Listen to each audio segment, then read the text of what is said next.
Kamusta mga Taurus? Kung ang inyong Sun, Moon at Rising or iba pang mahalagang Taurus placements ay nasa inyong birth chart, maaaring may mahalagang mensahe ang universe para sa inyo ngayon. Ako si Astro Luna Quest. Maraming salamat sa inyong oras, suporta at energy. Sa mga matagal nang bahagi ng ating spiritual community, maraming salamat sa patuloy na pagtitiwala. At sa mga bago pa lamang dito, welcome sa ating ligtas at mapayapang espasyo para sa spiritual guidance at self-reflection. Kung nakita mo ang video na to sa tamang oras, maaaring hindi to aksidente. Minsan ang mga mensahe ay dumarating kapag handa na tayong marinig ang mga to. Bago tayo magsimula, huminga tayo ng malalim. Anyayahan natin ang divine source, mga guardian angels, spirit guides at pinakamataas na liwanag upang gabayan tayo sa reading na to. Para sa Taurus ngayong June 16 to June 30. At isang mahalagang paalala, hindi ako kailanman una nagme-message para sa personal readings, pera o donasyon o anumang transaksyon. Mag-ingat sa mga fake accounts na gumagamit ng aking videos, larawan o pangalan. Ngayon, Taurus, tingnan natin kung ano ang gustong ipaalam sa'yo ng universe. Taurus, Sun, Moon at Rising, napakalakas ng energy ng bagong simula. Pakiramdam ko marami sa inyo ang nasa pagitan ng dalawang yugto ng buhay.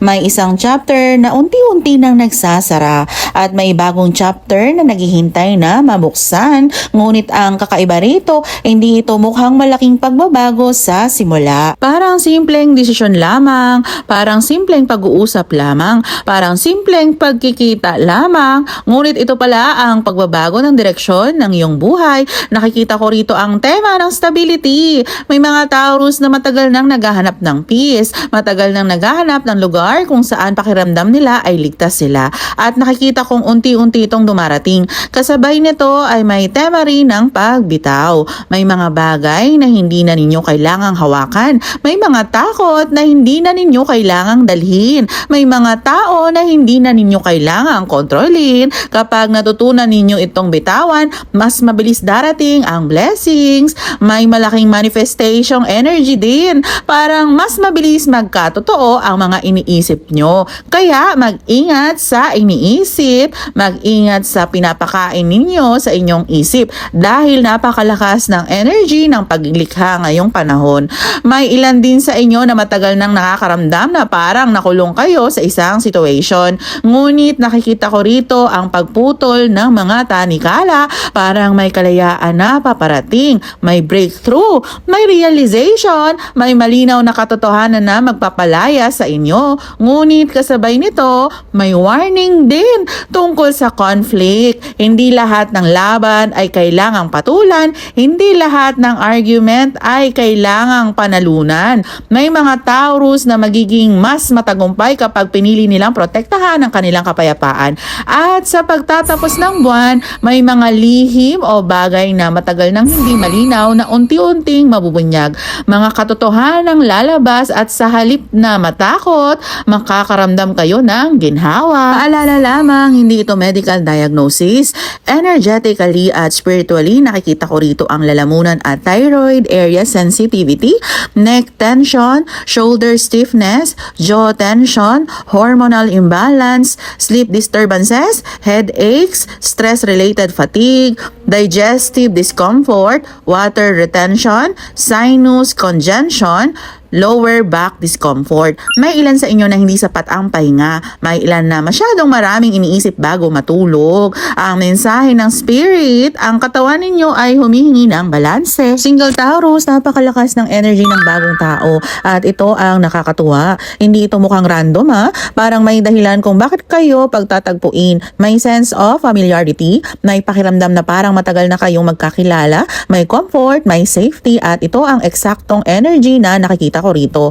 Sa mga may karelasyon, may pagkakataon upang ayusin ang karelasyon o relasyon, may pag-uusap na magdadala ng mas malinaw na direksyon. May mga bagay na kailangang sabihin ng tapat ngunit may pagmamahal. Sa mga may asawa, nakikita ko ang mas matatag na pundasyon, may mga plano tungkol na, sa tahanan, sa pamilya o kinabukasan na maaring pag-uusap sa pagitan ninyo. Sa may trabaho, may bagong opportunity, may bagong responsibility, may bagong project. Huwag matakot sumubok, mas handa ka kaysa sa iniisip mo. Sa mga walang trabaho, may magandang balita na papalapit, may application na uusad, may pagkakataong hindi mo inaasahan, patuloy lang. Sa may negosyo, may growth, ngunit kailangan pa rin ng tamang budgeting. May possibility ng expansion, ngunit huwag madaliin. Planuhin ng mabuti. Taurus, may release energy sa pera, parang may mga gastusin kailangang bayaran, obligasyon, financial adjustments, ngunit hindi ko nakikita ang energy ng kakulangan. Mas nakikita ko yung energy ng pag-aayos. May mga Taurus na matututong maging mas strategic sa pera. Kung may utang, magandang panahon ito upang gumawa ng malinaw na plano. Kung may ipon, protektahan to. Ngayong tag-ulan, para sa kaligtasan, pinakamainam pa rin na sundin ang opisyal na weather advisories at disaster agencies. Sa energy ng reading na to, nakikita ko lamang ang mensahe ng paghahanda at pagiging alerto. Kung may mga babala mula sa local authority sa inyong lugar, makakabuting makinig at maghanda ng maaga. Ang mensahe rito ay hindi takot kundi awareness. Ang pinakamalakas na energy para sa reading na to ay The Magician. Mas makapangyarihan ka kaysa iniisip mo. Mas marami kang kakayanan kaysa sa kinikilala mo. Nasa iyong mga kamay ang mga tools na kailangan mo upang mabuo ang buhay na gusto mo.